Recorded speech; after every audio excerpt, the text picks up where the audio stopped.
Make sure everything's in place here.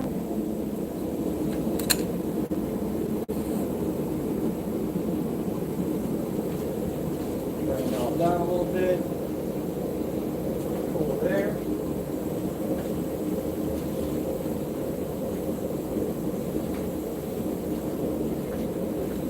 See who ends up popping on here.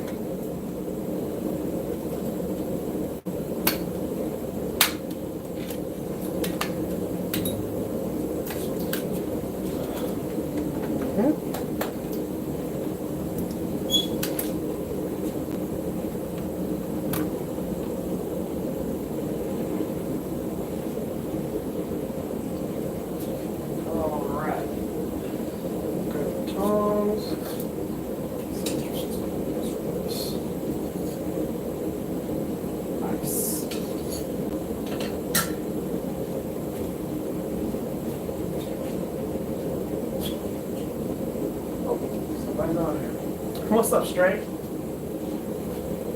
All right. There's another set of tongs. 2 sets. So what's going on?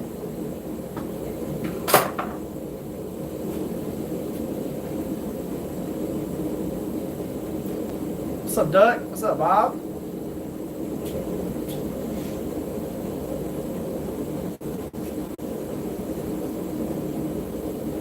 Sounds about right, Doug. Look how YouTube got me last week. So, this week we are going to take a random piece of steel that I had chopped up a while back and forge it into a knife.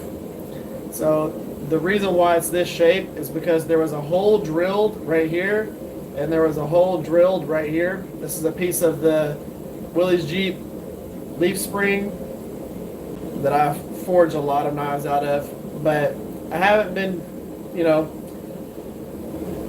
I didn't know what I was going to make with this.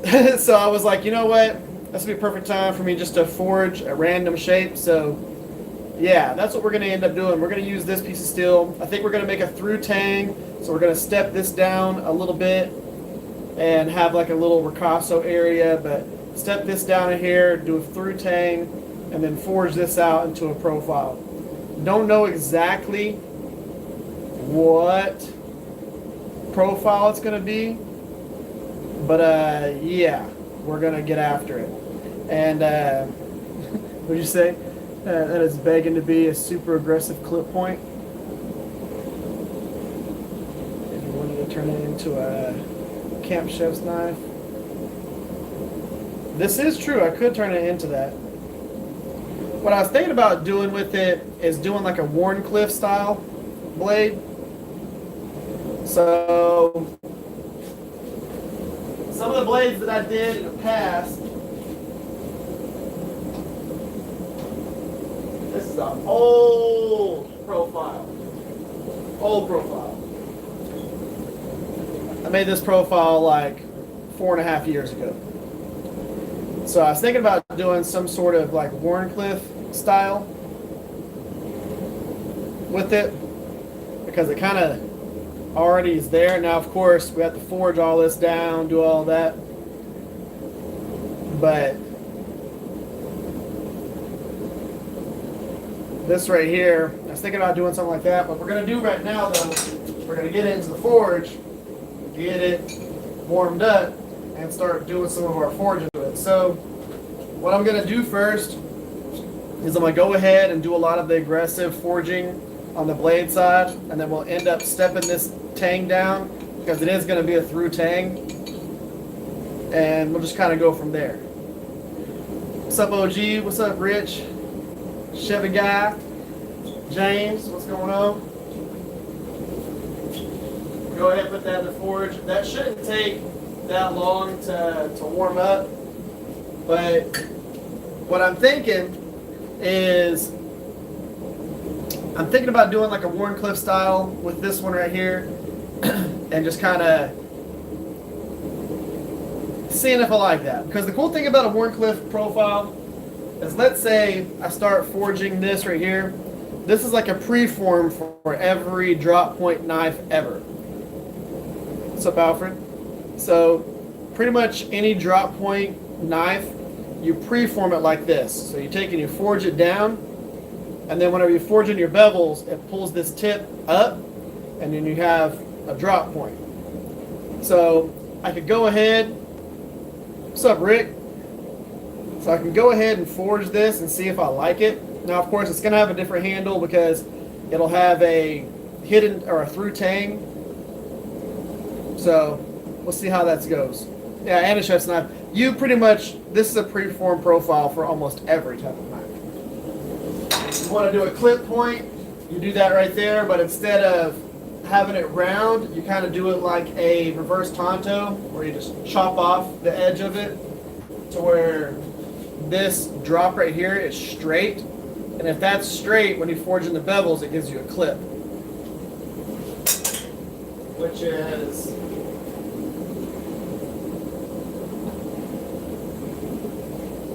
so all you got to do to create that is do that where you drop it down at like an angle straight, and then when you forge in your bevels, it pulls this up and you get that clip point.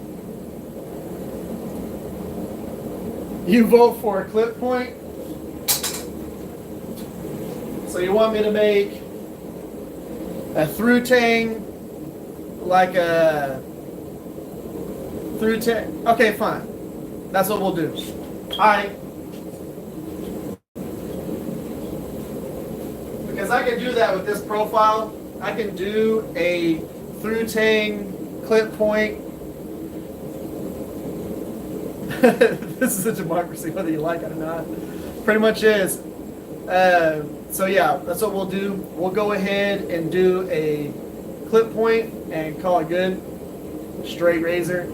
I do plan on doing a straight razor, but I'm going to do one of those in a friction folder. I think that's going to look cool. And I've done a lot of like profiles like that. So we're going to do a clip point, through tang, with the ricasso. Louis, that's 90% clip point. We'll get after it. We'll start forging it. I think one of the things that I want to do right now, it's got a lot of height to it where the blade to the spine ratio is. Like, it's got a lot of height. I think I need to go ahead and pull that down a little bit. We'll get a little bit of extra length out of it. And then we're going to have that step down into the ricasso, which is going to look nice because it'll be kind of like a traditional buoy. I think this is going to be cool. I think this will look good. There's a tooth in the awesome. Folding knife. That's just true. A 4 or 5.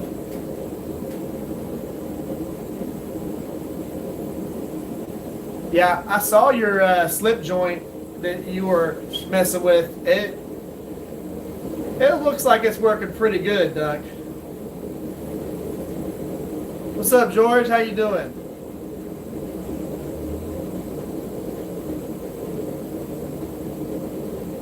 Well, I'm happy that you're here. We are going to be taking a random piece of steel, so a random shaped profile of steel to start off with, and we are going to forge it into a clip point knife. That has been what was voted on, so we're going to be doing a clip point, and we're going to start off by getting the preform forged in on the blade and do a lot of the abuse to the blade side. Y'all know that I typically like messing with the handle, but because we're doing a through tang on this, we don't really have to worry about the profile of the handle. A lot of this is going to be profiling the blade, forging in bevels, doing things like that. I'm trying to think about how I want to do the bevels, because one of the things that look really good on clip points is a nice transition from the ricasso down into the bevels. So we're going to kind of play with that. We'll show y'all this. I've been playing with cold forging on this thing a little bit. This is what we did last week. I got that edge like super thin right now. So that's the one that we did last week right there. Some of the stuff that I was messing with on it. This is one that's going to be, it's a forged to finish knife, so I'm doing a lot of it all just forging, but it's going to be a cool looking knife. Got to be careful with the 80 CRV2. If you get it too thin, you'll have an issue with decarb. 80 CRV2 decarbs a lot. All right, so let's get the hammers. We're going to go with 2 bastard, dog head. We're going to go with, we'll probably need straight peen, cross peen. We're going to need the little hammer, and I might go ahead and use the rounding. So we'll start off with the dog head and start really moving the steel.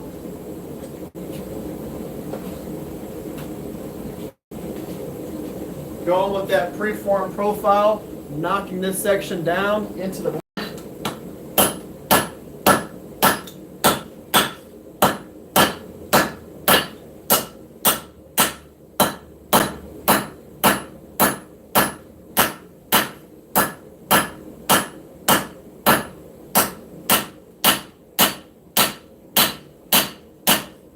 We're going to have to be careful with this hump down in here. We need to make sure we pull this down and then straighten that out as we go. That's going to give us a nice clean transition to what's going to end up being the clip.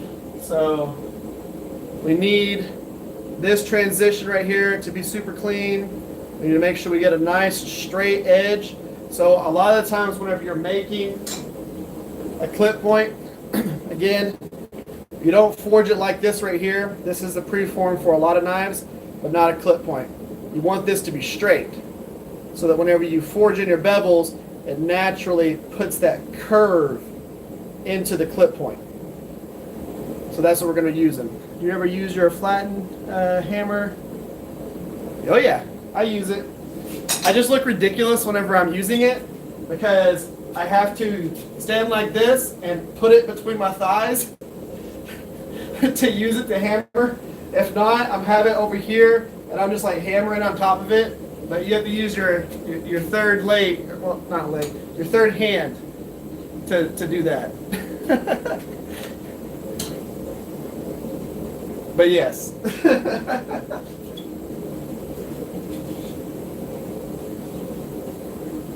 Third leg, good.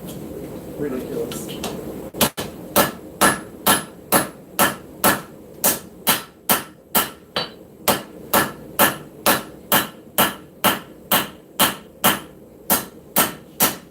Really coming in here, hitting down at this angle, coming back at me.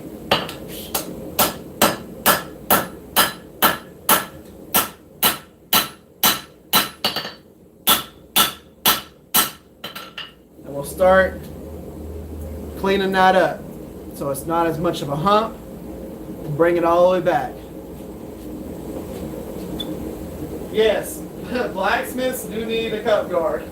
So, you know, but that's one of the ways that I actually use that, and that's what's handy with it having a long handle. So it's got a longer handle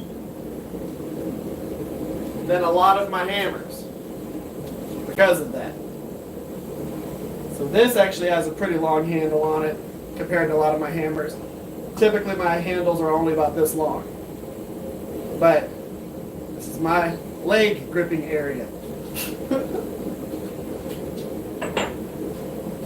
It works. You get crafty whenever you're doing things like this. So these right here are my, what's up, Pinto? Hey, I need to call you. I saw your calls. I'm going to be calling you. But these are box jaw tongs.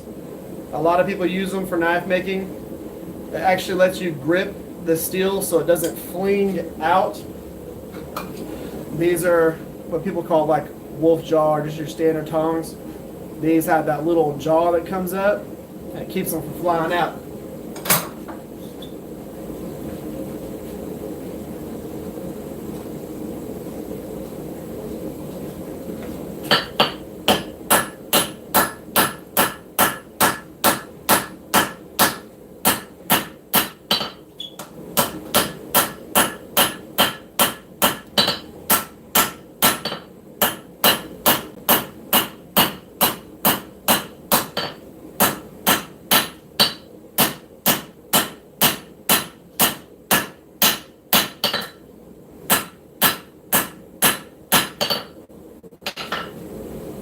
See, we have almost that whole entire hump out of there. What we're going to do is just get that to where it's straight, and then we're going to go ahead and pinch this and decrease the height of this heel.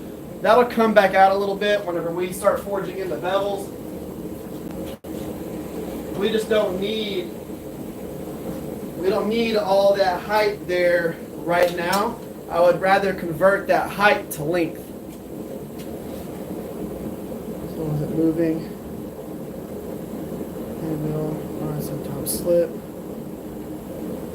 Yeah, these tongs help a ton with being able to grip blades still. I have them in several different widths, depending on what steel I'm working with. Definitely worth getting.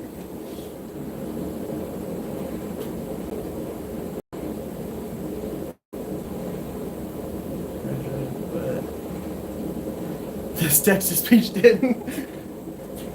That's it. Wolf jaw tongs. Yeah, I'm telling you right now, doing the box jaw versus the wolf jaw is so much better. I've got tongs that I've made. I've got tongs that I've got from people, and me personally, these are some of the best. I got these, if you're wanting to get a pair, from Iron Dungeon Forge, yeah. So, Iron Dungeon Forge. If you look up them on Instagram or Facebook or just probably the website, Iron Dungeon Forge, they have these. They sell these, they sell wood blocks, they sell a lot of things from out there.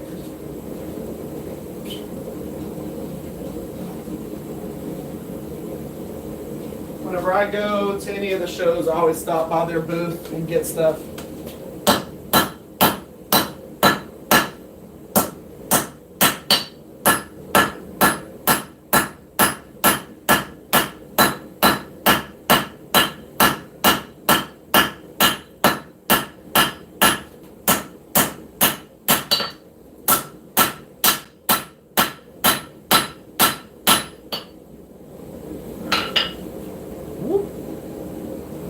Looking good. Of course, right now, this is still the beginning stages of preform. The way beginning stages, because all we're doing is cleaning up that wedge that we're forging right now. And then we're going to go ahead and start pulling the blade out a little bit before we actually start really focusing on the profile of it. Because I want to get this wedge done right, and then I want to shrink it down a little bit, get a little bit of length. We're going to be using the cross peen, straight peen when we start doing that, flatten it back out, and then go ahead and start forging that blade a little bit. I want the blade to be about 60% done before I actually start shrinking that tang down and lengthening it. That's going to be the best way for this. So my slip joints, get the fit up, or a folder done. For heat treat, that makes sense. It's not heat treat. That makes a ton of sense. Make it take. We are doing a clip point. You could call it a buoy if you want to. It's not really going to be this profile, but give you an idea of kind of what we're going to be going for. And you can see right now, the height of this is way and it's narrower than the piece of steel that we have right now. So we're going to be able to get quite a bit of length out of that steel by shifting from height to length with that material. Right now we're just focusing on the preform. We still got plenty of material to work with here, plenty of things to forge. An edge on baby. So you can, if you want to do like in thousandths or anything like that, I would say about a 16th of an inch. I don't do thousandths. I've got a lot of friends that do all that stuff. The thinnest I would go, I'm gonna show you two blades here real quick while that's heating back up. So you can quench with a piece of steel that's about this thick right here, which is going to be about the edge of a nickel, or you can go with one that's this thin that is thinner than the edge of a dime. I'm going to be quenching with this, but the thicker you go, the easier it is to fix later. If you quench it way too thin, trying to fix it later and then be able to grind it out or whatever, it's going to be a pain in the butt. So always thinking about what you're going to have to fix later.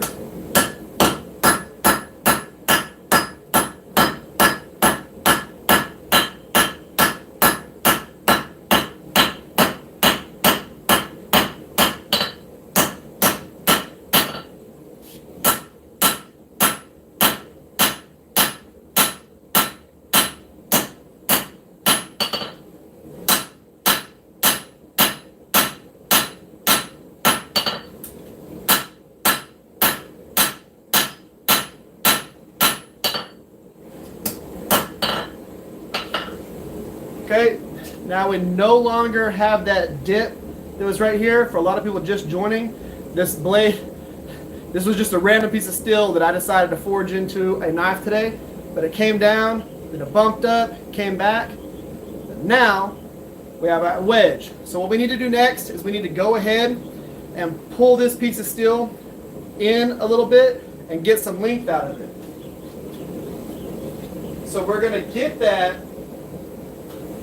We're going to get that length by switching hammers and going to our straight peen, cross peen right here. We're going to switch to this one, and what we're going to do is we're going to take that steel, we're going to use a straight peen across the blade and get length out of it, cross peen to get height. Right now we just want to focus on getting length. I'm not so much worried about height. I want to pinch the heck out of it and get some length out of it and then go from there. So it depends on a bunch of things. Depends on blade material, desired hardness. I agree with that. Always thinking about what you have to fix later. Yes.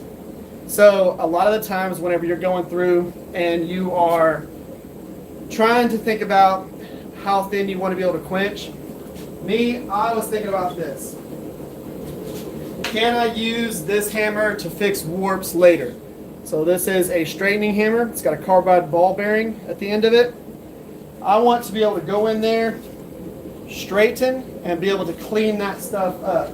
If I quenched it and it was really, really thin and almost at a finished product, well then you're not going to be able to really go in and use a straightening hammer or something like that on it. So that's what I want to be able to do.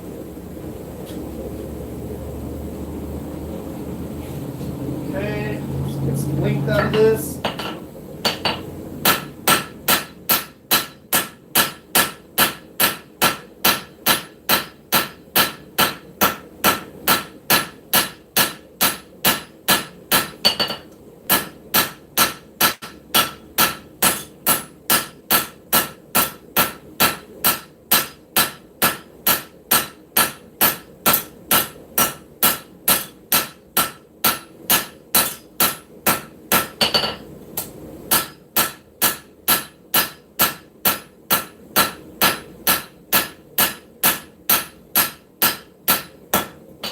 Some of y'all could be asking why I'm doing the lengthening at this step as opposed to after I profile it a little bit. It's because I'm going to have to be hitting it flat anyways whenever I start profiling it.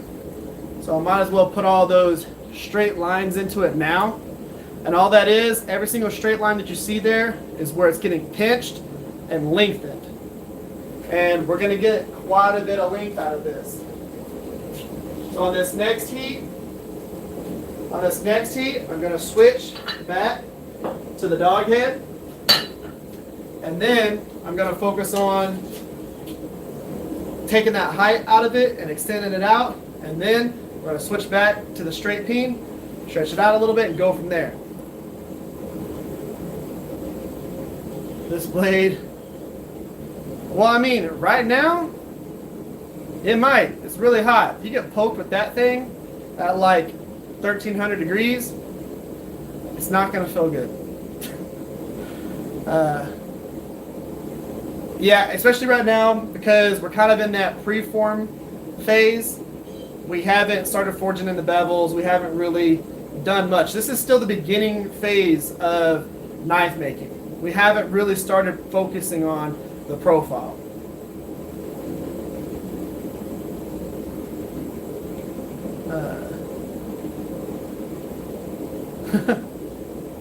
Let's see here.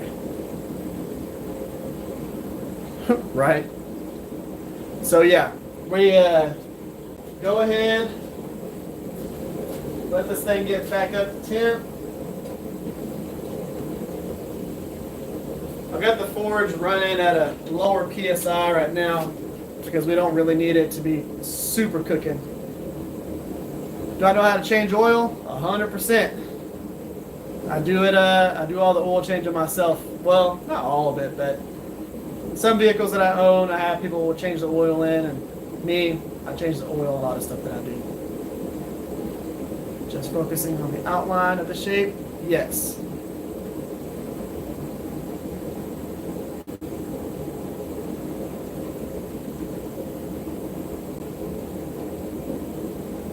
Yeah, so basically what we're trying to do is we are just doing preform stuff right now.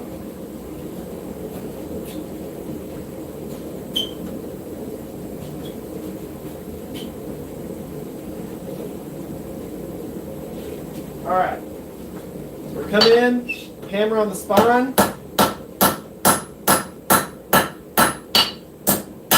flatten.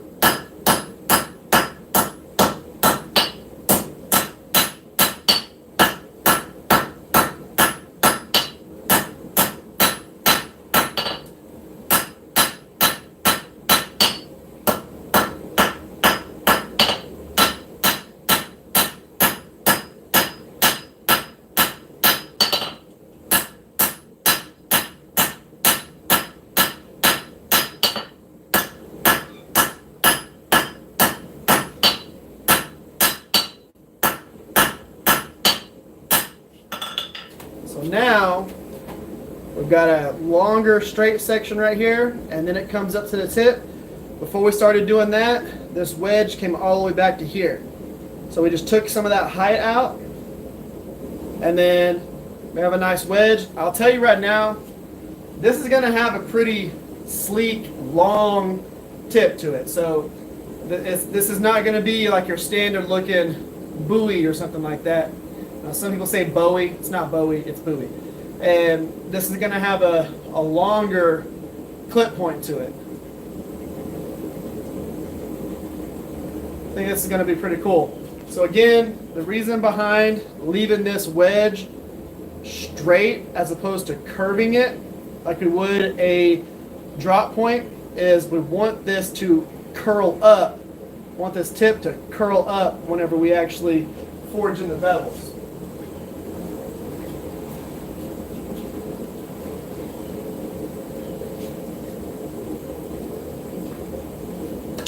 I'll tell you, if you're going to make something like what I'm making right now, you've got to think about how you're going to heat treat it later and all that stuff. If you make something that's too pointy, it's kind of hard to make sure you heat treat it right. Because what happens is, while the blade's in the forge, at that tip, that real thin tip is going to want to get hot way faster than, the rest of the blade. What's up, Chip? Well, thank you, Jesus.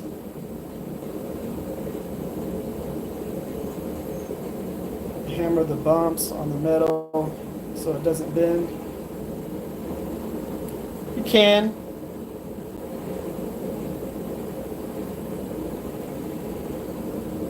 Nice, James. Curve it. Nice. Don't curve it. Okay. Hand hammer in. Well, thank you, George. I'm going through here reading all y'all's comments. Y'all are popping off right now. I like it. I like it whenever the comment section is active.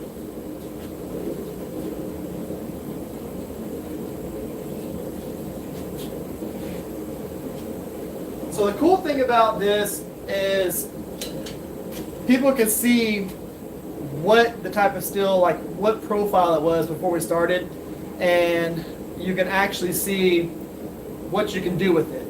You don't need to cut some perfect shape to then start going ahead and forging and all that stuff. You can pretty much forge from whatever.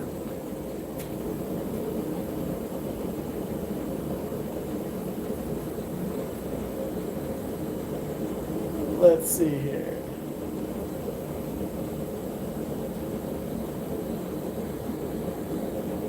Boom. Now Chip is a mod. Chip, you know what to do.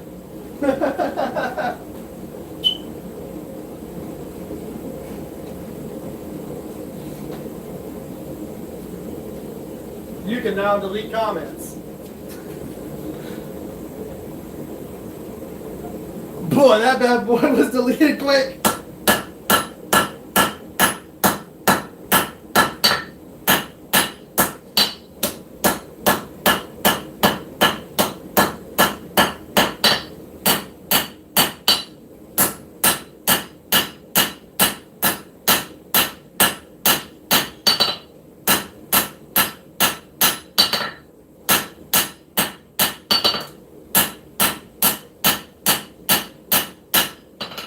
Okay, so now we have this profile right here, which for the style of buoy or clip point that we're going to be doing will be just fine. I'm going to be interested to see how this goes. Now, I'm probably going to have to play with the profile a little bit as I'm forging in the bevels, but what I'm going to do first is I'm going to go ahead and turn it around, and I'm going to heat up the tang, and I'm just going to create the initial step down for where the through tang is going to be or where the hidden tang is going to be. We'll go ahead and just create the step down. We don't really have to worry about forging that point just yet, but what we're going to do is we're just going to pinch right here and step that down and bring it back. So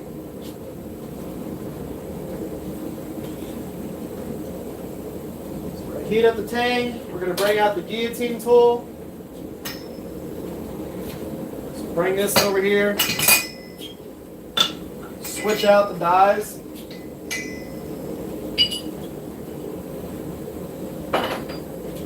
Let's see if I can find my other ones real quick. I know I got these bad boys somewhere in the shop. So basically what I'm going to switch to right now, I have these dies, which would work if we were doing something different than this. So we've got these dies right here that are round. I've got ones that are square. Those are the ones that I want to use.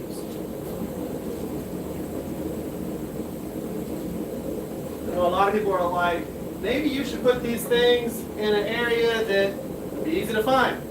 This is the first time that I'm going to use these square ones. Here we go, found them. So these are the first time that I'm using the square ones. And what this tool is, I'm going to show y'all. This is called a guillotine tool. And the way that this works, put the steel in there, come down, hammer on it, and it will create two 90-degree little sections, little step downs for me. So we're going to use that. I'm going to go ahead and turn the anvil a little bit so that y'all can actually see me do this.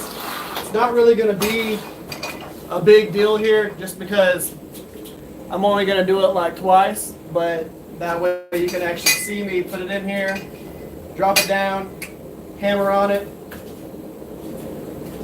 I'm going to use one of my big hammers for this just because it doesn't mess up the end of the steel that much for the die.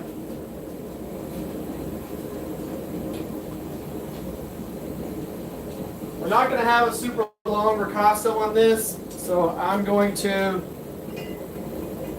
bring it in pretty close.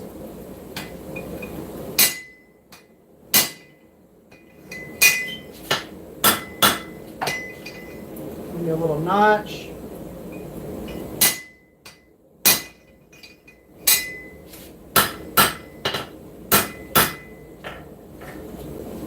So on the next heat, we'll be able to bring it down a little bit more. But you can see it puts these little notches in there to give me that step down for the ricasso, which is going to be this area right here. And while this is in the forge, for people who don't know what ricassos are, I'm going to grab a knife and actually show it to you. So this right here, this is a really long ricasso, but that's because this area is going to be inside the handle. This much of it's the ricasso. What we're doing right now is we were doing this little step down right here. This is like a mini hidden tang because this is a half hidden tang. The handle actually wraps around this like a U around this, and then this piece goes in. But we were just doing this step down right here into the tang, and that's all we're creating right now. And we're using the guillotine tool to be able to do that. And all that does is it lets you apply even force from both sides, as opposed to trying to come in here and hammer, and it might put a little bit more force on the bottom and a little bit more force to the top. You can actually go through, hammer on it, and you're good. Let's see here.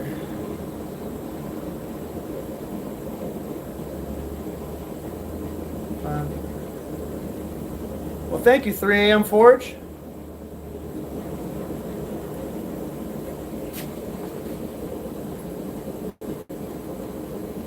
JM, Sam, Philip. Thank all y'all. Let's see here, which I got here.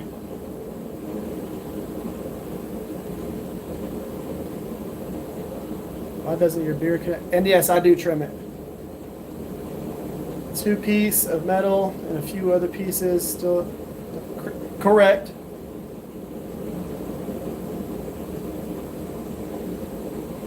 So I still bladesmith quite often, but I do have a primary job. I work for Pepsi, but I still do all my bladesmithing and everything like that. Still do my YouTube, still have fun doing everything. So we're gonna go back in here real quick, get back into that notch.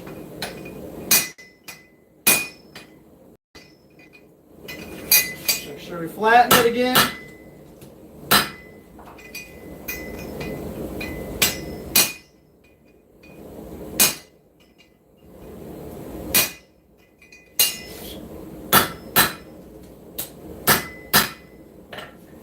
And that gives me my little step down to that area. I don't need much of a step down because I don't like a huge transition there. So all we got to do now is worry about forging this tang out a little bit. What I'm going to do is I'm going to forge that tang out to about 5 inches in length, and then we'll be good there. I don't want it to be insanely long. I don't want to have to cut a bunch of material off of it.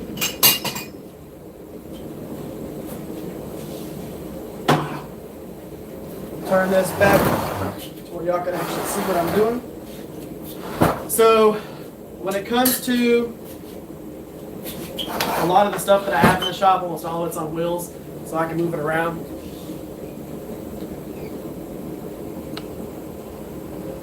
Make them sharp. What's up, Randy? How you doing? How do you make sure that you don't have sharp edges at the transition.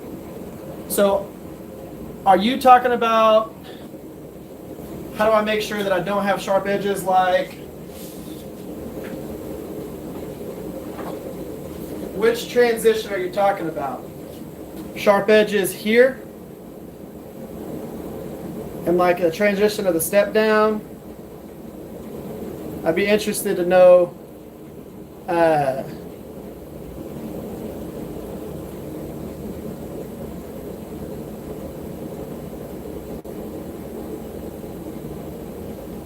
well, they're kind of like pentagrams. The only difference is they're not upside down. they're still right side up. Man, I got these stars tattooed on me a whole whopping like 20 years ago.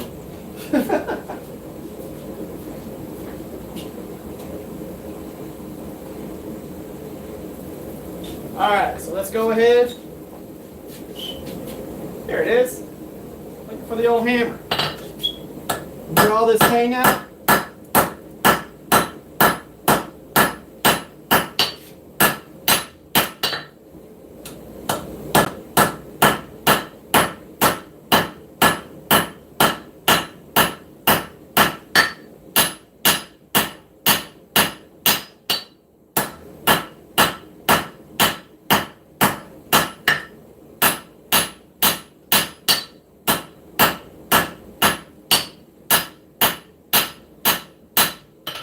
So we're able to go ahead, start necking that down and drawing it out.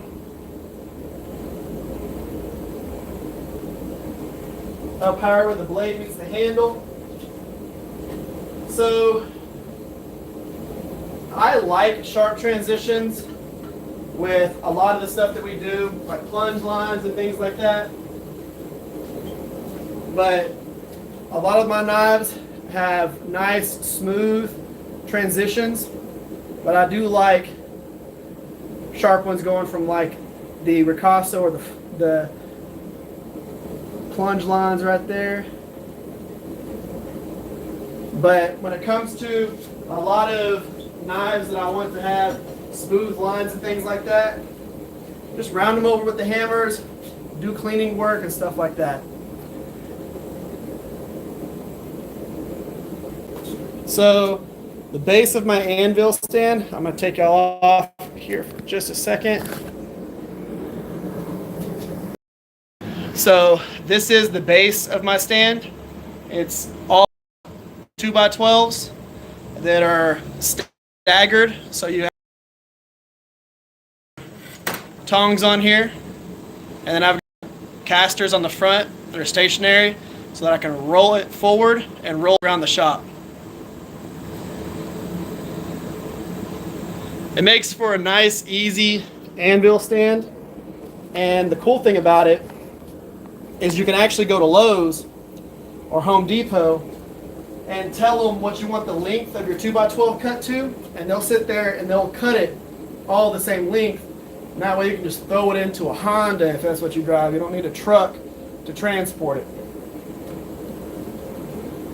You know, sometimes it's a pain in the butt if you want to carry like a 12-foot long 2x12 for you. It's a lot easier.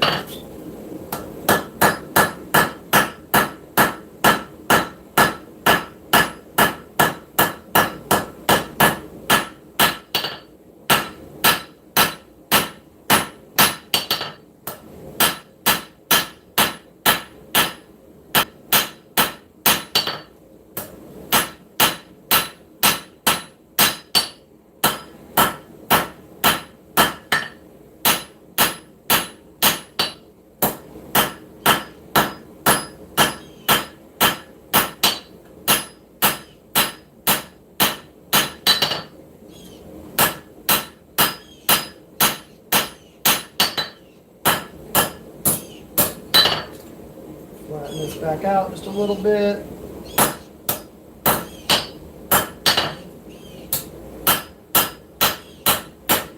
That should be 5 inches of tang right there. We don't need to go too crazy with that, but let's check.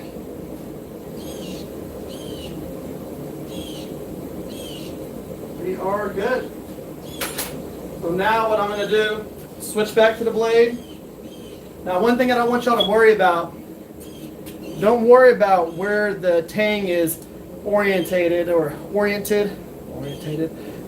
now. Because like right now it kind of points that way a little bit. As we start forging everything on the blade, a lot of stuff is going to shift. All we need was our ricasso area defined, our heel defined, and our blade defined.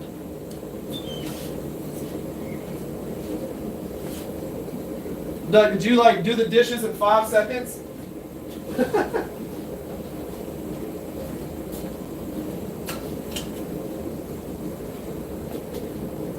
What's going on, everybody? How y'all doing?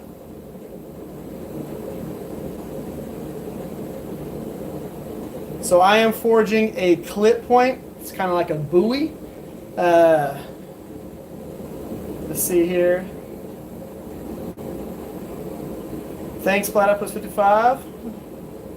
I'll try and do a decent hammer technique.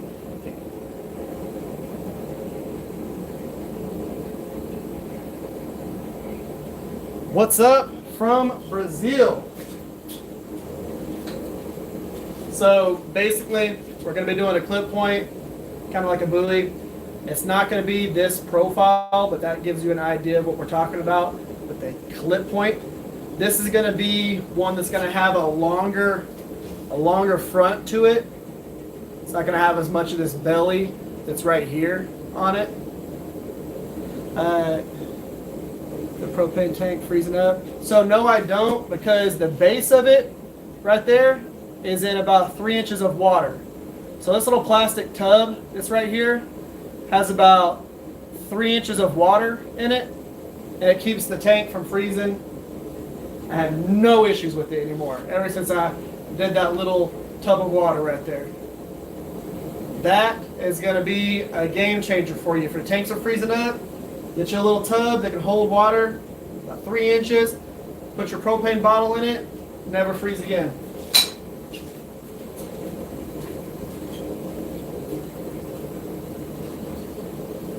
Get that a little bit more heat in there. So on this next heat, what I'm going to go ahead and do is start working on the bevels a little bit. We're going to switch hammers, and I'm going to switch to the rounding hammer from Two Bastards. We're going to be using this round side right here initially, and what we're going to do is we're going to forge on this bottom half of the blade. We're not going to be hammering anywhere up here. We're going to do all the forging on this bottom section here, and what that's going to do is that's going to naturally form this front piece right here. And then what we're going to do is we're just going to kind of keep the profile clean as we're doing it. We're not trying to get too aggressive with it, but we're going to be forging those bevels in, and just in this bottom section. What's up, Mule? How you doing? We took a random piece of steel. It's a piece of 5160 that I've had for a while that was kind of like a weird shape. It had 2 holes drilled into it, so I just kind of notched out 2 little things away from it, and then we started forging that. And the chat decided that we were going to do a clip point today, so I'm forging it into a clip point.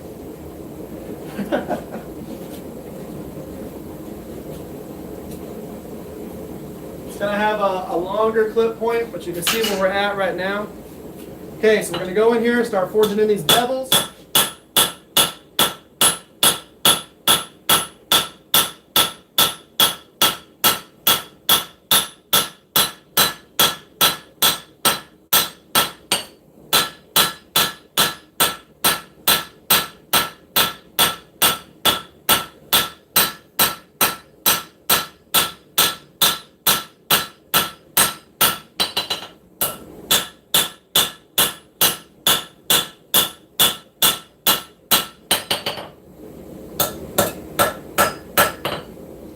We're going to have to be cleaning the profile as we go, but you'll see one of the reasons why, again, you can see where I was hammering, just the bottom half of the blade.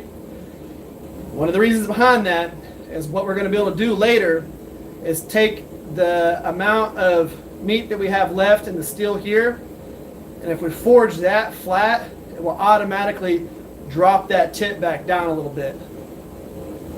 But you can see we have a longer clip to this as we forge in those bevels. And the end profile is going to be nice and clean. I really don't need to draw the bevels down or do any of that with this. As I'm forging them and as I'm transitioning from forging just on the edge to bringing it up to forging on here, we'll get a nice end profile. But right now, we want to forge in those bevels and do a lot of the, I don't want to call it destruction, but a lot of the big moves. We want to do that now before we start trying to make the profile look exactly like what our end goal is. A lot of people make a mistake and they try and do everything and keep it profile perfect the entire time. You have time to correct things. You have time to fix things. So leave material in other areas so that you can use it to fix a mess up or something later. It's going to make your life a lot easier.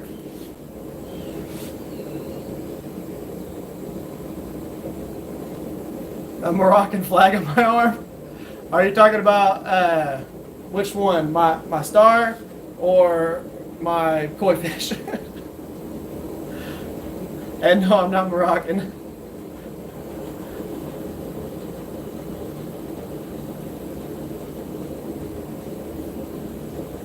Unlucky streak with my projects.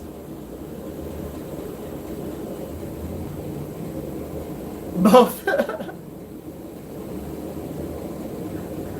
I'm going to check that out. Moroccan flag, yeah, I'll check that out.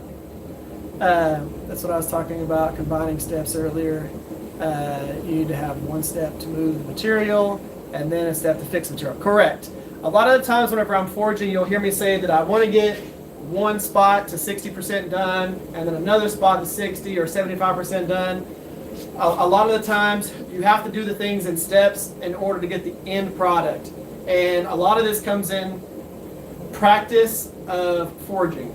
You know, you'll get used to what you can leave in certain steps to be able to use that material to fix something later or correct something or adjust something. Right now what we want to focus on is just getting the bevels and really abusing the steel, really mashing on the steel to get it to do a thing and then correct it later.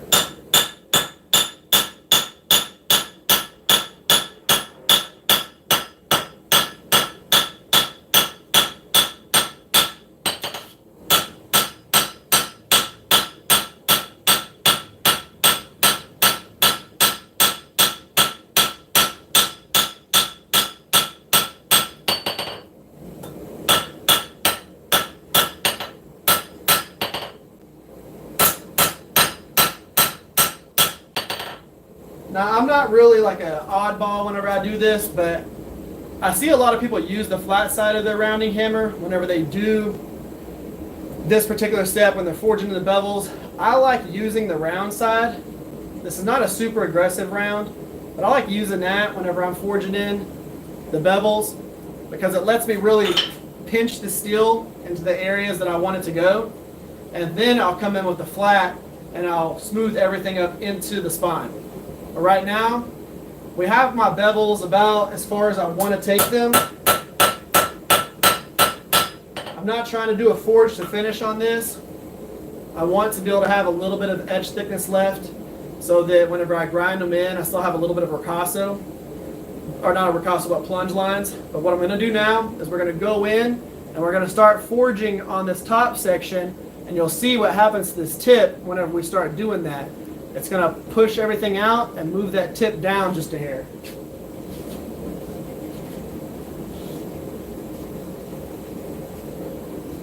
I think I'm really going to like this profile though, especially with the through tang.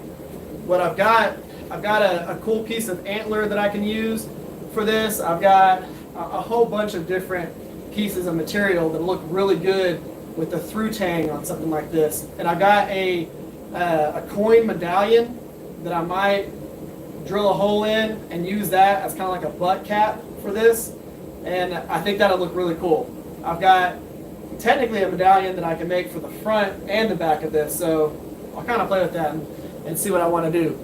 But there's a chance that this one will have a guard on it. I used to do this in prison.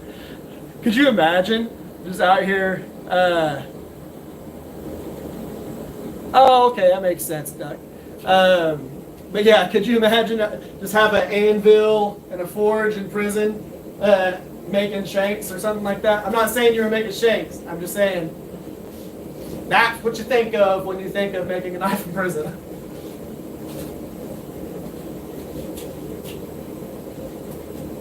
They're like full-blown knives with like handles and all that stuff.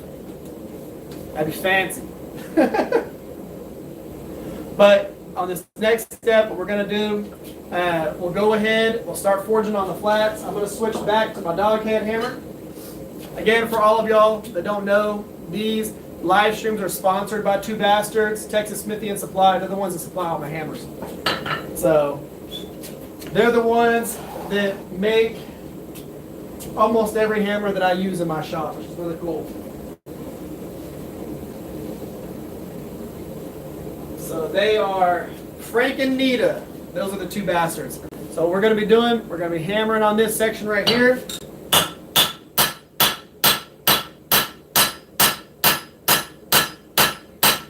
And then we're going to blend the bevels up into that.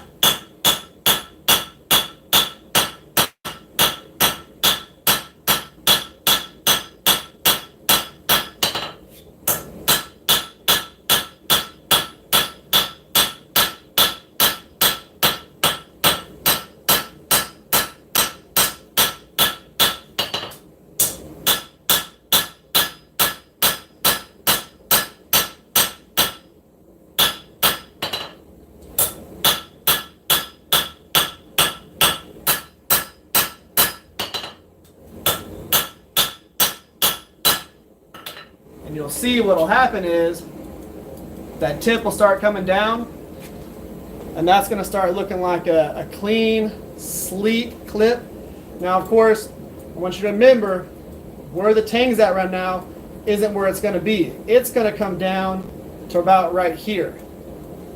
So right now, it looks like this clip really scoops up, but really when you think about it, this tang is going to come down about 1 inch down this way. So there's going to be a nice little arch to the spine. It's going to come down.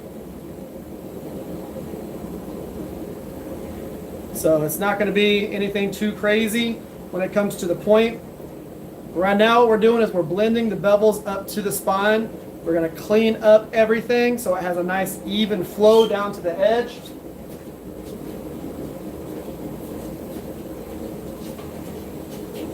And then what we'll do once we get the blade to about what I would consider about 75% done, we'll go ahead and we'll take that tang and we'll forge it down and actually get the profile that we're looking for.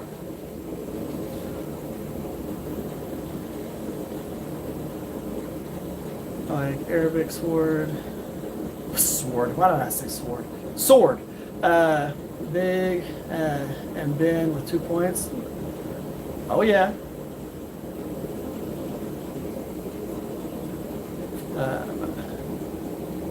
At Home Smith, who works outside, is wondering any advice on staying cool during the summer. I have a big shop fan that I use whenever I'm primarily working in here. One of the things that I would suggest, if you're going to use a shop fan, don't point it at your anvil whenever you're forging. But shop fan helps. Having big doors. So I have a big door on this side and I have another big door over here, behind here. Now, of course, I have it closed because the sun is right behind the camera here, and it points straight at the anvil whenever I have it open while it's setting. But at big doors, lets a lot of heat go out. Keep your forge a decent distance away from you, or put it outside, and it's going to make your life a lot easier. But if it's 105 degrees outside, it doesn't matter what you do, it's going to be hot. Unless you get like those little neck fan things that go around your neck that have fans attached to it.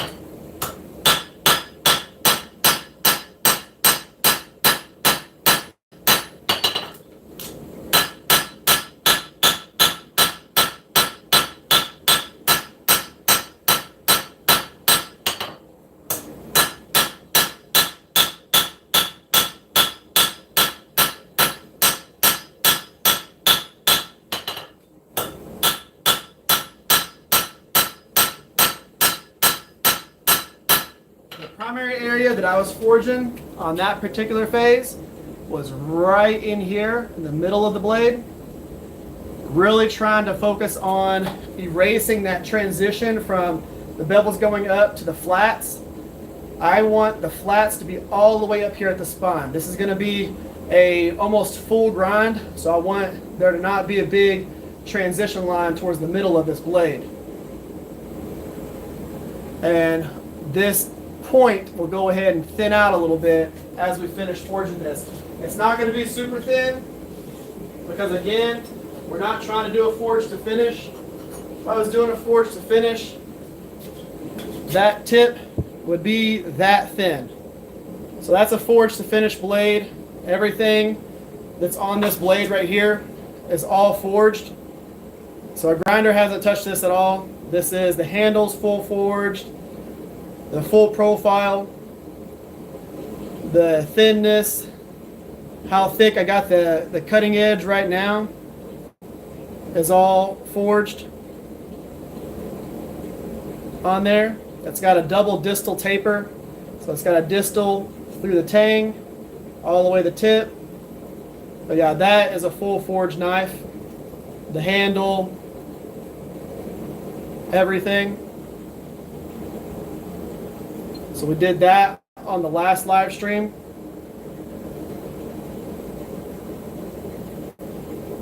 That right there, you can get super thin as long as you have patience and really work with it. But that's one of the full forge to finish knives. So right now, we're not going to get the tip of this one that thin. Two reasons. One, because it's super pointy. If we thin that out a ton, it's going to end up risking burning that tip. We don't want to do that. So we want it to still be a little bit thick. But I do want to make sure that I have a forged distal taper.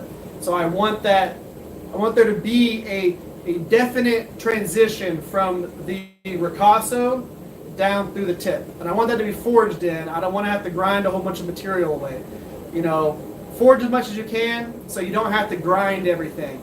But I will be able to do my normalizing cycles, my grain refinement cycles, and quench from the finished, like the profile and everything that we have forged. Whenever I'm done with it, I will be able to quench it from this profile. I won't need to grind anything. I'll do all the grinding post heat treat, not pre heat treat.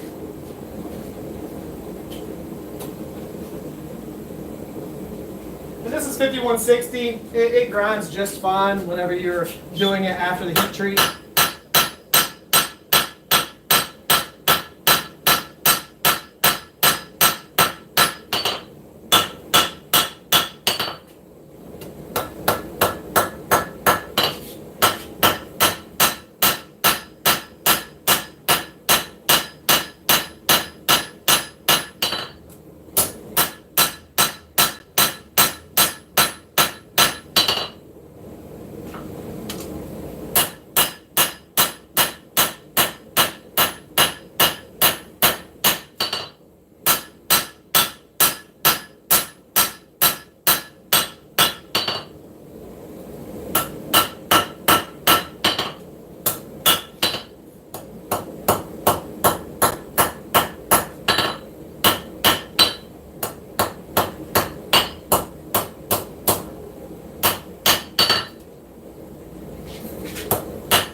What I like about this is we're getting this like hill that's dropping back a little bit.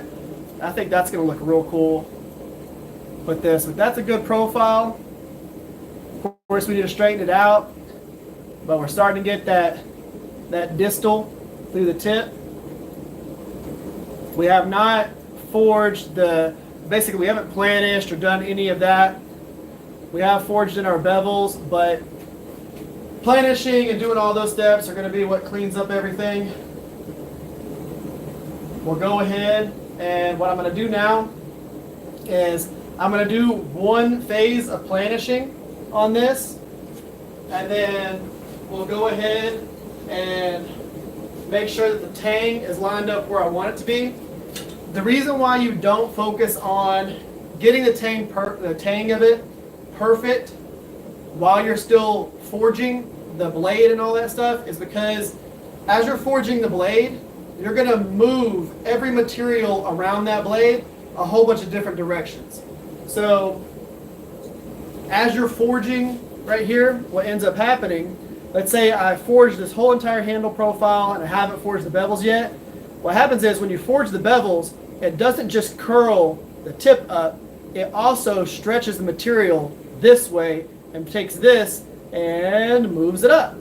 It's going to turn this into a banana. So if you got this handle perfect, everything like that, and then you forge in your bevels, what's going to happen is this whole entire thing that you forged to fit like nice and clean is going to go pink, and it's going to have to pull it down. You know what I mean? You're going to have to fix that later. So I just don't even mess with that. I get the handle. Well, thank you for being here, Duck. You're going to have to go through and be able to clean everything up as you go. Just forge your blade, get it nice and good, forge your handle. I tend to forge my handle, get it about 70% done, then forge my blade, and then I blend them together. It makes life a lot easier than trying to keep everything perfect as you go. So this is the only hammer that I'm using that's not one of Frank and Nita's. It's my Planishing hammer. It's an auto body hammer.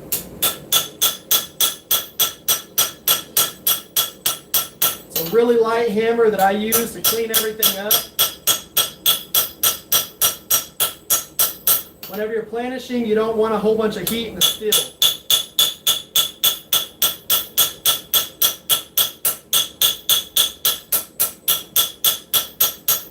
Because all you're trying to do is just smooth things at this point.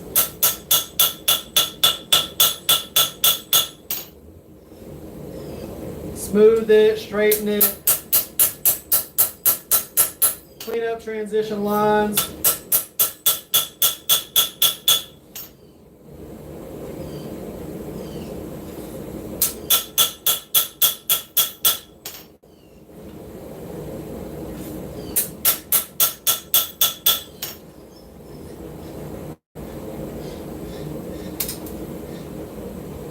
Okay, so now our blade is straight.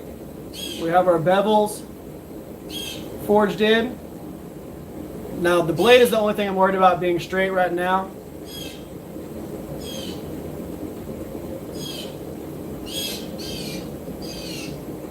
I'm a welder. Oh, that's good. Works, but yeah, I don't do car oil. I do. If you're going to quench in something that's not an actual quenching oil, use peanut oil or use diesel. I wouldn't really, I'm not telling you to use diesel, but I'm saying that a lot of people in Brazil use diesel. Diesel is very equivalent to Parks 50 with how it quenches. So we're going to take this tang now and we're going to camp it off to the side, and that'll make it to where everything's in line how we want it to be. So we're going to heat it up, and then just take that and pull that tang down, and we'll actually be able to see the lines of the blade at that point. So if you're going to use a non-quenching oil or something that's not considered a quenching oil, just use peanut oil because it doesn't make your shop smell. It doesn't flare up with a big flame, and it works like AAA oil. So if you want something that's going to work like Parks 50, diesel works like that. Just want to make sure that whenever you quench your blade, that you put the whole entire blade in and leave it in while you're quenching it, and then pull it out. you won't get the flames. What a lot of people don't realize is with Parks 50, you get big flames, and they're a pain in the butt to put out. So it's you have to put take the blade out, put the lid over it, let it kill the flames, all that type of stuff. Into it. Unless these were still developing. Yeah. So when it comes to forging and worrying about your muscles and all that stuff, I have this. It's called a power hammer. So a lot of times, whenever I'm forging not in the video, I'll use my power hammer to do a lot of my stuff. Instead of using all the hammers here, I'll use the power hammer. It makes my life a lot easier.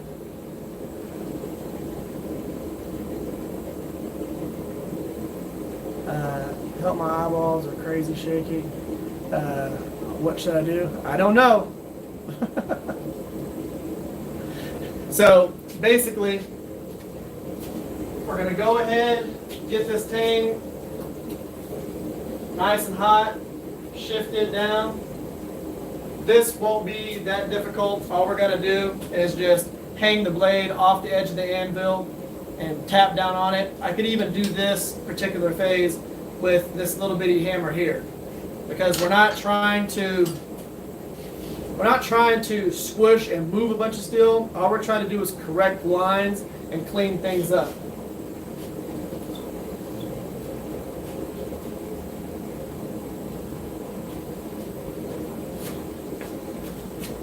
Put it on the edge of the anvil.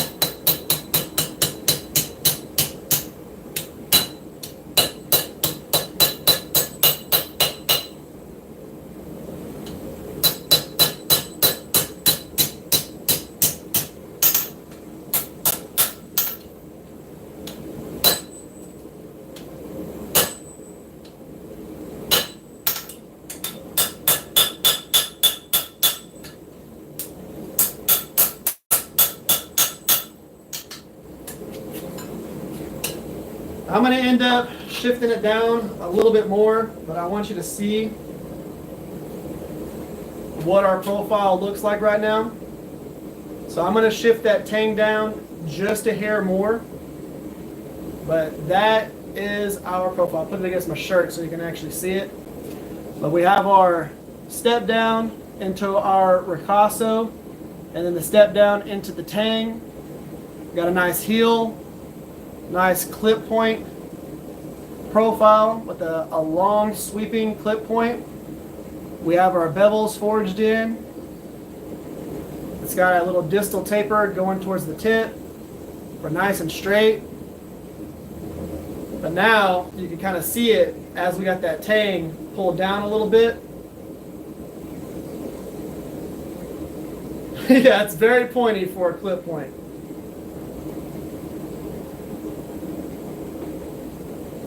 It does look like a chili. What I'm going to go ahead and do is I'm going to go ahead and pull that tang down just a hair more. And then I'll be happy with this.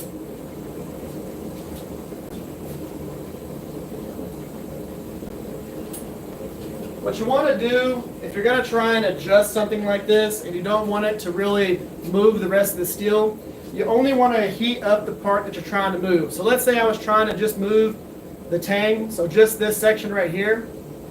You want to keep this kind of cool. You don't want a whole bunch of heat inside this section. That way when you're holding it, you're not deforming the edges. You'll see that a lot whenever you're coming through and you're holding a piece of steel like this, where you're holding it, it will deform the edges where your tongs are because you're really trying to beat on it here. If you leave this section that is getting held on right there, if you leave that kind of cool, it doesn't deform the section that much. So all you're doing is you're just adjusting the part that's hot.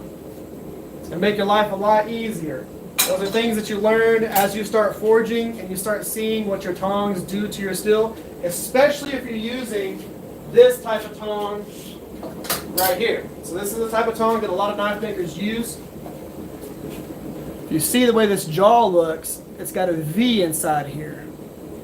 So if you have a nice square edge and you put it inside this little V, whenever you grip down on that and you start forging, it's going to put that V into the steel. So it's going to actually take your sharp corners and knock them off just where your tongs were holding.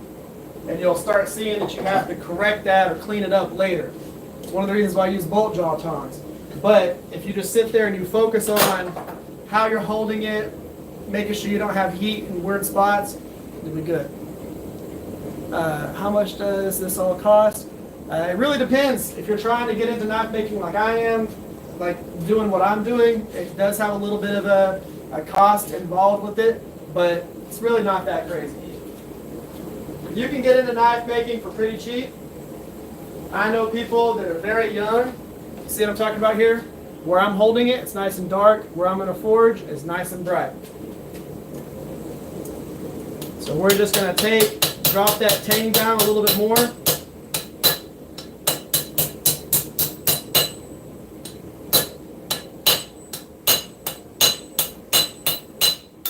And I'm showing you that you can do this particular step with a really light hammer. You don't need anything super crazy. You don't need a big heavy hammer to do this particular part.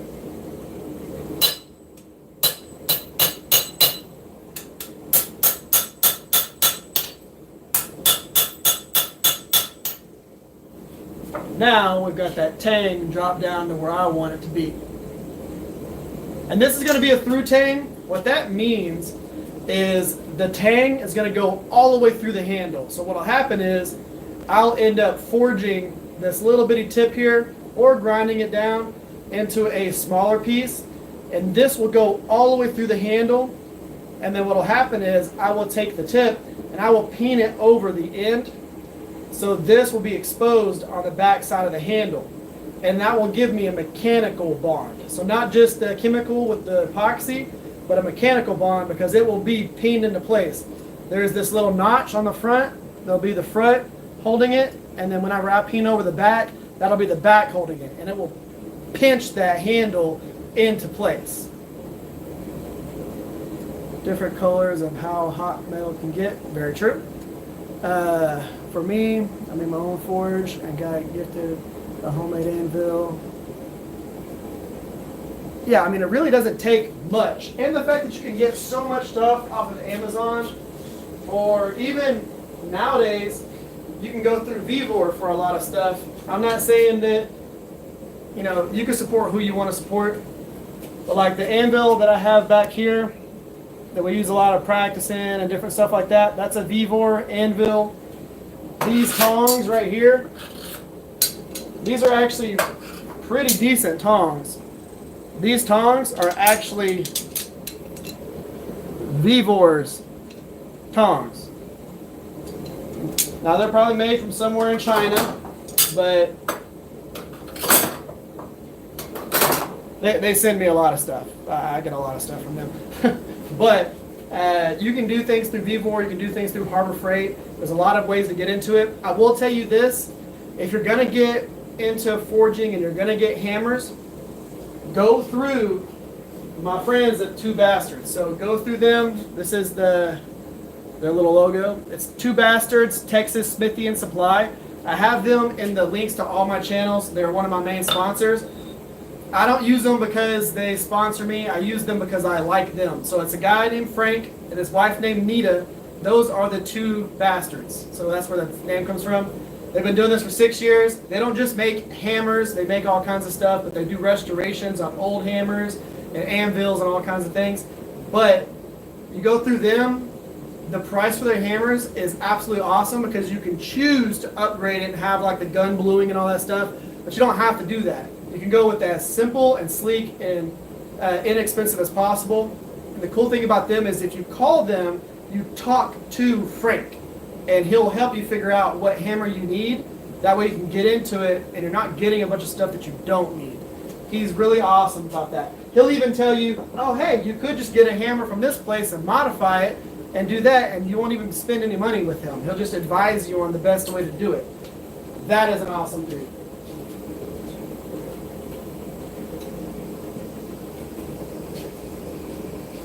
Okay, I'm just going to do some planishing here. At this point, I just want to planish that tang into the ricasso. and those ricasso up into the flats. And if y'all are wondering what the term ricasso means, all it is where the little piece of material in between the handle and the blade, the actual bevels.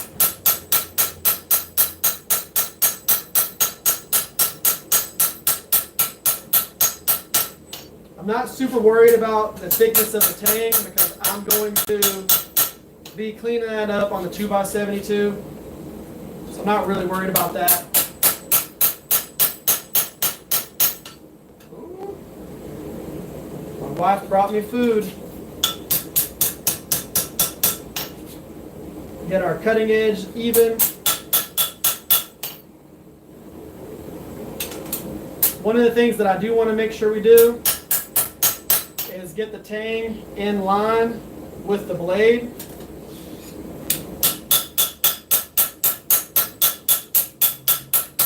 You don't need a bunch of heat in the steel while you're doing these phases. So these planishing steps, it does not need to be glowing hot. All you're trying to do is straighten things, clean things up. You're not trying to move material.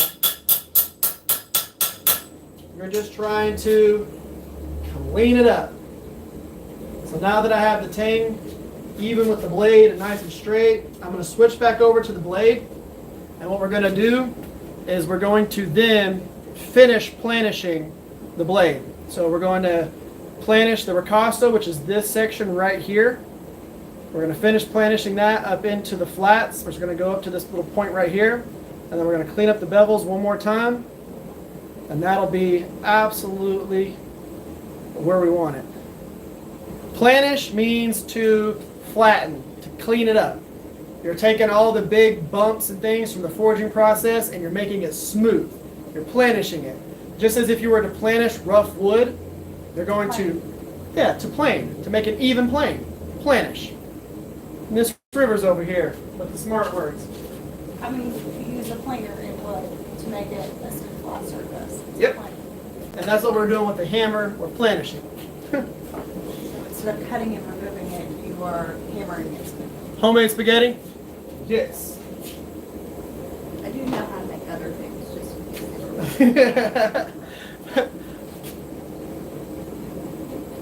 just So let's see here. Make a skull. I will actually be teaching here. And the cool thing about me doing the live streams, this is one of the reasons why I do them. Not a lot of people who make knives do the live streams because, for one, monetary wise, you really don't get much from the live streams. You get most of your revenue from YouTube off of videos. But I like the live streams because it's like having a free hammer in. Y'all get to come here. Y'all get to watch me do this. Y'all get to interact with me and talk. And y'all get to see what I'm doing without a whole bunch of time lapse or me skipping stuff. A lot of the times whenever YouTubers make videos, they want to show off all the really cool, flashy, sparks flying, flames, all of that stuff. And this stuff right here, where we're doing slight little adjustments and stuff like that, gets lost in all of that editing. So I do the live streams so that you can see all the little things that I'm doing. Me switching to different hammers, switching to different tongs, what I'm thinking through in the process. And it helps people who want to get into this and to be able to see what you're actually going to be doing as opposed to not. What's a hammer in? So what a hammer in is an event that typically either a blacksmithing school or an old blacksmithing shop, they will host a group of people. They'll have a whole bunch of local smiths come in. They'll have one or two teachers teach a thing. So they'll either have somebody who's going to teach how to forge a knife and somebody to forge a different type of thing or something like that. And it's like having a class, but you go to a blacksmith shop, have a group of like 20 to 50 people, and you'll have a person teaching a class there on how to forge. That's what a hammer in is. They do that in a lot of different cities and stuff like that. This is a free version of that. You're not going to pay anything to listen to me or to watch me do this. You just get to be here. So this right here, as I pull this out, this is not planishing heat. This is too hot. If you pull the blade out and it's glowing like that, let it cool down just a little bit and then start planishing. If you start hitting it when it's that hot, you'll start putting big dents in. You don't want that. We just want to make subtle adjustments.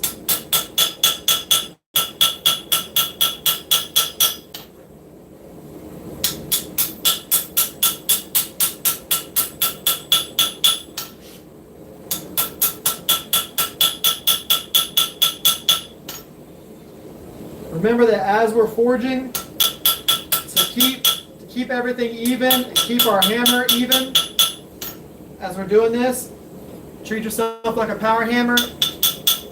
Hit in the same spot, move your steel.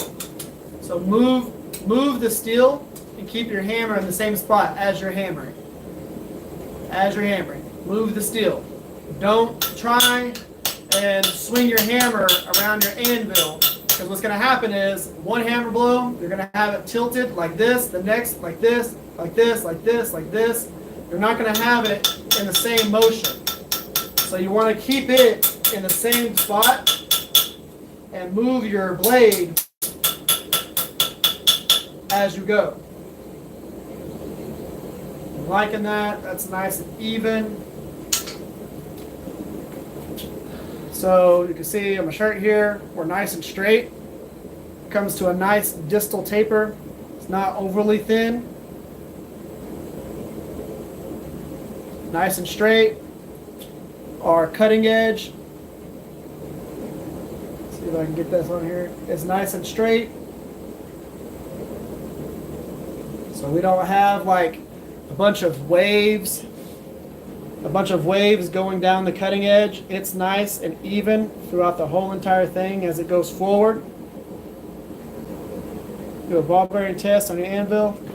So I don't have a ball bearing, but for one, before I put this back in the forge, there is our knife profile. So we have tang, we have ricasso, we have the step down going from the ricasso into the tang. We have our heel. And the way that looks on here, you can see we have a taper that goes from the ricasso down to the actual heel. And that is centered in the ricasso. And what I mean by that, I'll put this back in the forge and let it start warming up so that we can do our annealing step. But let's see here. Bring this one over here. So what we're looking for on that thing that I just showed you, where this piece right here comes up and thins out. So that's the heel of the blade, where it's thick at the base here and it comes down to a point. You want that even in the ricasso area. So it comes up nice and even. So there's a taper from here to there. There's a taper from this point of the ricasso to there. A lot of blades that I do will have a taper through the tang as well. So let's see here.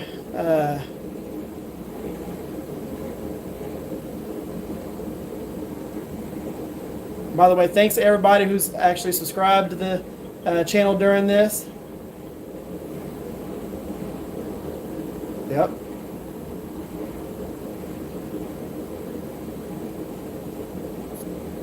Yeah, and my wife is very supportive of pretty much everything that I do.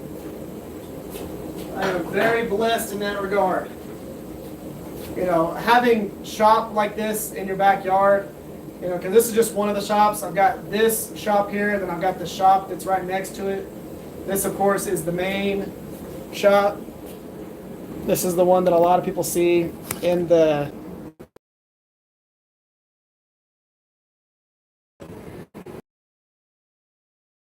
of course, TV on the wall. All the tools back there. We've got the power where I do a lot of my like just trying to figure out what I'm going to make. And then of course my big door that's out here, and then the other door over here. But this is one of the shops. This actual wall right here is the other shop. I added this whole entire thing onto the side of that shop.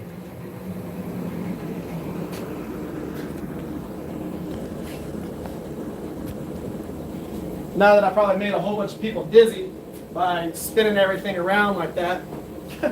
But yes, so this is absolutely awesome. And again, love my wife for letting me do all of this. So we're getting this, come up to temp. We're going to go ahead, turn the forge off. One of the things that you need to make sure of, and I mentioned this in a few videos, if you're going to do the annealing process, let your blade slightly come up to temperature and then turn your forge off. Don't let your blade come all the way up to 1600 degrees. And if you're wondering what that means, whenever we're annealing steel, we're trying to put it back into its almost reset form. So we're annealing it, we're making it soft, we're normalizing it. The difference between this and normalizing is when you're annealing it, you're trying to make it soft. Whenever you're normalizing it, you're trying to normalize the steel. This step right here, we bring it up to 1600 degrees and we let it cool inside the forge.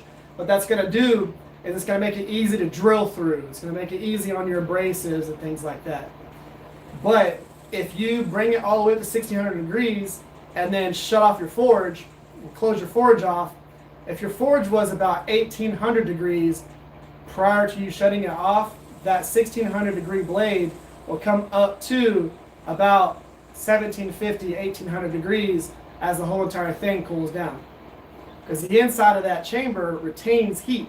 It's fire brick. It's meant to keep the heat inside. So it'll come all the way up to like 1750, which is too hot. So you want to bring it up to about 1400, close your forge off, let everything cool down together. That blade will come back up to 1600 degrees-ish and cool back down, and you'll be good. When it comes to normalizing, we heat it up to 1600 degrees, we take the blade out of the forge, we put it on the outside of the forge, and that is going to let the blade cool down a little bit faster, and it's going to normalize the steel. And normalizing, without getting all into metallurgy, what that's going to do is that's going to get everything inside that steel nice and reset so that you can then do your thermocycling or grain refinement. And that's the steps that you want to do prior to heat treating, quenching. Always normalize, always do thermocycling or grain refinement cycles, even if you got that steel from a brand new store and it's a brand new piece of steel and you just did stock removal, still normalize it. Work hardening, creating grains, then keeping that. Yeah, so you'll do a lot of work hardening, especially on steels like 5160, like what we were working on with this. As we're forging it, it's air quenching. So it is cooling itself pretty quick because we have it on the forge, we have it in the air, and it will air harden. So you are basically, for the most part, doing a version of grain refinement every single time you bring it out and you forge it. Boom, boom, you're forging, it's cooling, you're great, you're smashing all the structure in the steel, you're doing all that stuff. It's like having a whole bunch of grain refinement, but it's a lot more abuse than whenever you're doing your normalizing and thermocycling. But yeah, a lot of people wonder why they get done forging and they're wondering why they can't drill through it with a drill bit. And it's because as they're forging, the last time that they forged, if they didn't anneal it, they pretty much air quenched it, and it's too hard. It might not be like 65 HRC, but it could be like in the high 50s, and your drill bits won't drill through it unless you have really, really, really good drill bits.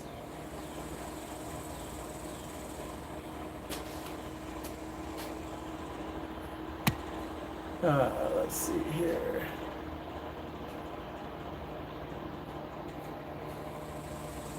And then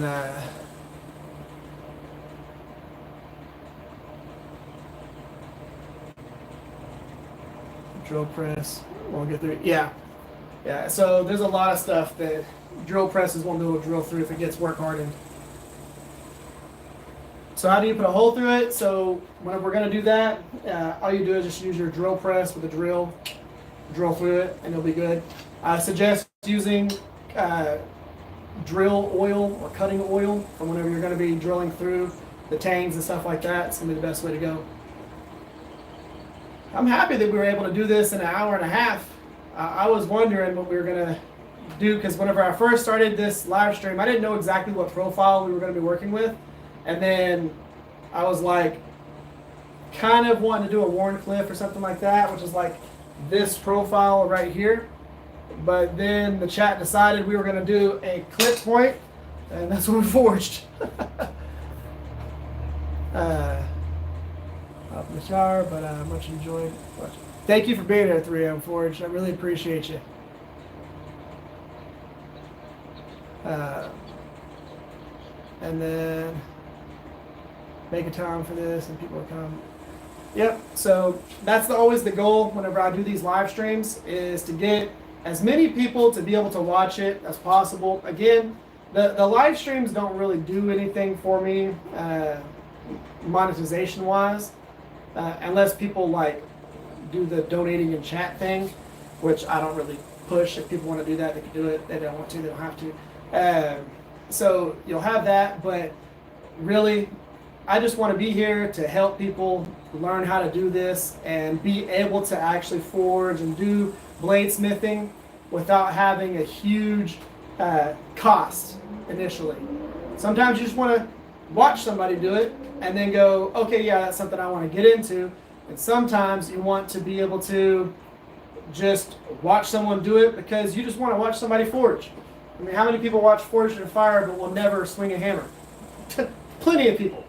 So it's something that you get to watch another person do, have fun, sit back, relax, watch them sweat and hammer on stuff.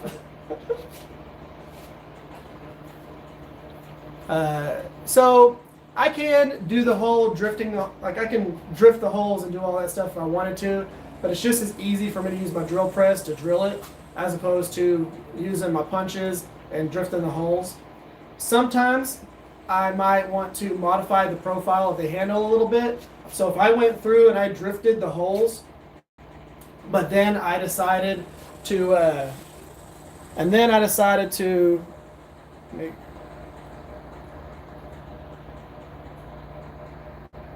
hold on one second. Boop. There we go. So, sometimes I'll go through and I'll want to change the profile. So let's say I drifted a hole right here and right here, but I wanted to then put a finger notch here. Well, if I had that hole drilled in here, it would be too low if I decided to modify the handle. So it'd be too low down here. So what I like to do is get my handle fully profiled how I want it to be, and then I will go and I'll scribe the centers and all that stuff, and I'll think about pin placement. So if I'm in the forging process, a lot of the times after I get done forging, I'll slightly modify the profile. If I was to drift those holes in there and then modify the profile later, I wouldn't be able to do hardly anything because I'd be stuck to where those holes are. And I don't want to do that. I don't want to pigeon my hole myself into doing that.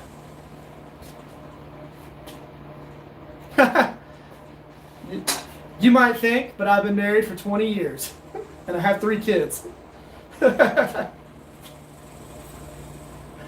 So yeah, wedding ring.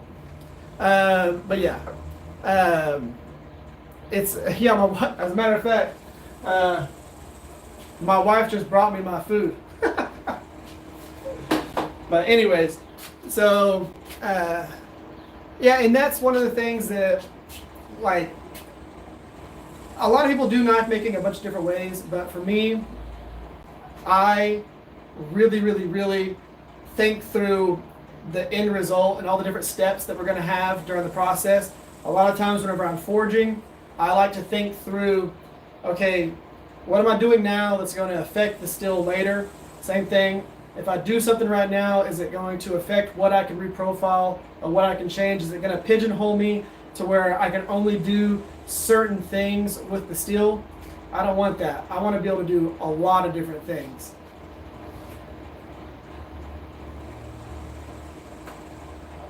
It's all good, man. It's all good. Don't worry about it. So we forged a clip point. I'm gonna go ahead and pull it out of here because I can go ahead and do the annealing step pretty much anytime. But just for the people who are just joining, so we took a piece of steel and we forged it into this right here. So this piece of steel was a really weird shape that I had cut off of a piece of leaf spring that I had. There was a hole drilled right here and another one up here. So the way this steel was shaped is it came down really sharp, came down to a point, then came down. It was a weird shape. And at first I was going to forge out something like a Warncliffe style out of it, but the chat decided we were going to do a clip point. Married single man, there you go. So the chat decided we were going to do a clip point, so I went ahead and did a clip point, but I did a longer clip on it. And then I'm going to be doing a through tang with this. But yeah, we were able to, of course, forge in our bevels, everything. Slight little distal to the tip, nothing too crazy. But yeah, just a nice little through tang clip point out of a random piece of 5160 that I had laying in the shop. And I'll do that a lot with different knives that I make. We'll just decide what we're going to do in the chat, and I will modify my design to kind of play with that. So this blade right here is a good example of that. At first, I was just going to forge the profile, but then we decided in chat to go ahead and forge in the double bevel. There you go. So this has a bevel going towards the cutting edge and a bevel going towards the spine all the way down. And this is what it looked like after the forging process.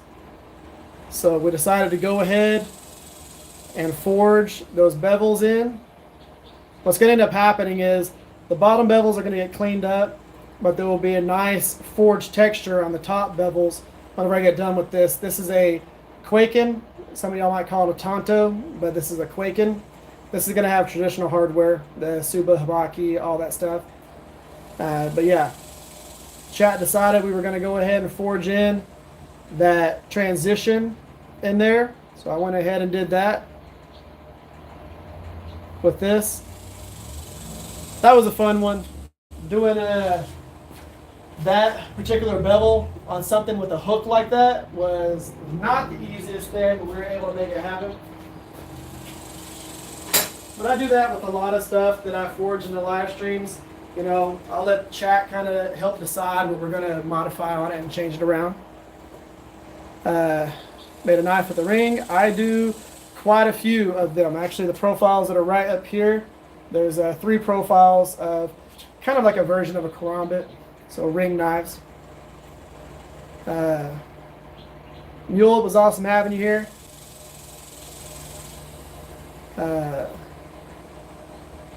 So these right here work out real well. Like my vice stand. That vice stand is just for like being able to move this around. And this is actually a drill press vice. So I made this a while back for cutting down stock. So I just put it in there, use my angle grinder, cut it down. If I'm going to do some file work and I just kind of want to sit in the middle of my shop, I'll use this particular vise. The reason why I like it is because the head of this can slightly twist. So if you have something that's a wedge, it will actually work its way around that and put even pressure. Yeah, it's just a little drill press vise on top of a simple base. And then my anvil stands, like what I have here and there. What that is 2x12s that I had cut down, and I just sandwiched them all together and slightly offset them. So they are slightly offset so that you can put tongs in the side of them. I just got banding on the sides of it. And this is just a 2x12. Like I said, it's offset and sandwiched together. And it lets you, let's say you don't want to put your tongs here. It's big enough so that you can actually store your hammers on the side of your anvil base without having to create like rings or anything like that. So they just go right down into that gap. Now, of course, for me, I have a hammer stand that I made. So my hammers just go over here on this stand. I don't have to worry about putting them on the floor or have them anywhere weird or anything like that. They all go on my stand. But anvil base, this is a very simple one. The nice thing about it is you can actually go through and have Home Depot or Lowe's. You can tell them how long you want the boards cut, and then they'll just cut them all for you. You just throw them in your car, come home, sandwich them all together. I would suggest if you're going to sandwich them together to use like liquid nails in between each layer, and then just use 3-inch screws and just screw them together as you go, staggering the screws. Golden. That base cost me like $15.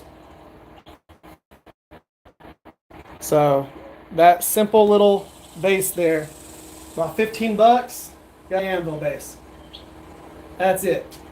I've got a video for it on my channel. Made a few knives in the past, nothing forged though. Hey, I started off doing stock removal. It's good to learn that way because you can get used to the whole stock removal part before you actually worry about forging. Hammer stand, let me make one of those.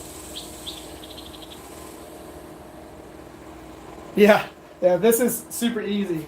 But yeah, so for people who primarily do stock removal right now, that is a good thing to learn before you start forging, because you're gonna have to at some point use your grinder and all that stuff to clean things up. It's good skill to have.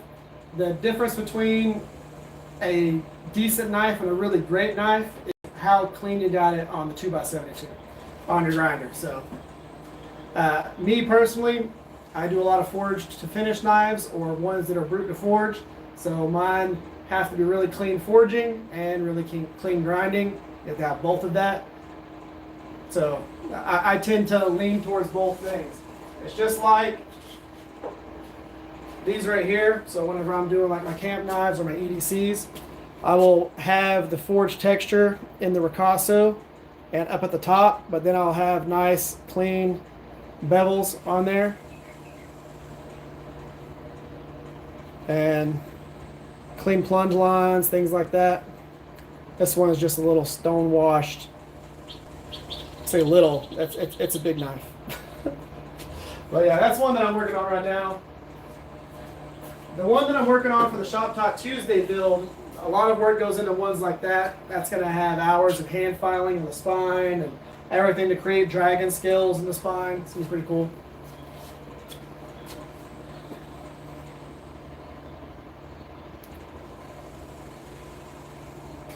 Well, thank you, Shroomy. I sell them. I actually have about, I think a little over 20 knives on my website right now. It's theriversexperience.com. Just theriversexperience.com. Just like my channel name. And I've got, I think, about 20 different knives on there. Things from EDCs all the way up to, chef's knives and stuff like that on there. There's a lot. And I think I got a couple of my Damascus knives on there. But yeah, I sell them. I do the channel, but I also, I make the money off of actually selling the knives that I make on the channel. Now we've done a lot of the Saturday night live streams, and I still have plenty of them to finish. We've got everything from a regular knives to I've got blacksmith knives that I need to finish. This is one that we did a little while back. That one's a cool blacksmith knife. It's got the little guard flared up into it that we forged in. So as of right now, this knife has not had any 2x72 work. Everything that you see that's cleaned up is all hand filing and sanding. Nothing has been used on the 2x72. But that's one of my forged blacksmith knives, a little twist on the end. This is actually going to be a ring knife. So there's a piece of antler that I'm working on right now that goes inside here, this whole entire center area. This will be a ring, so you'll be able to hold it like this or like this. And this is actually going to my hammer maker. And then of course we have ones like this that have multiple twists in it. And that one's kind of cool. This is going to be a good profile when it's all said and done. But yeah, I do a little bit of everything. Blacksmith knives, regular knives. If y'all watch the Shop Talk Tuesday series that we have going on right now, you're going to see one of my more crazy builds that I do. It's going to have dragon scales on the spine. It's a kukri. It's going to be an integral bolster with a cool antler handle that I'm reshaping the antler on and redoing the texture and all that stuff. It's going to be a ridiculous build. If you look up my fantasy challenge build from the YouTube Knife Makers Challenge, you'll see the dragon scales that I'm talking about. This is a version of that. But I'll say this, we're at almost 2 hours. I think we can probably go ahead and end it here. I'm going to go ahead, eat some food, have some fun. But guys, thank y'all for coming in. Thank y'all for hanging out. Remember, go check out Two Bastards, Texas Smithy and Supply if you want a hammer. They're awesome. Frank and Nita, again, they've been doing it for 6 years. They supply all my hammers that I use in the shop. So if you want to use the hammers that I use, go check them out. I have them in the description for every video that I release. You can call them, talk to them in person, and actually get a hammer. But for now, I think we're going to go ahead and end it here. Guys, thank y'all for watching me forge a blade. We'll be back at it next Saturday, doing another live stream forging. Plus, I'll have a video coming out on Tuesday, working on the Shop Talk Tuesday build, where we are working on hand filing some dragon scales into the spine of a knife. This is not your normal little file work on a spine. This is full-blown dragon scales into the spine of a knife that are like that tall, and it's a little bit different than what people typically do on the spines of the knives. Guys, thank y'all for coming by. Thank y'all for participating in the comment section. Y'all have an amazing week, and I'll catch y'all next time, okay? See y'all.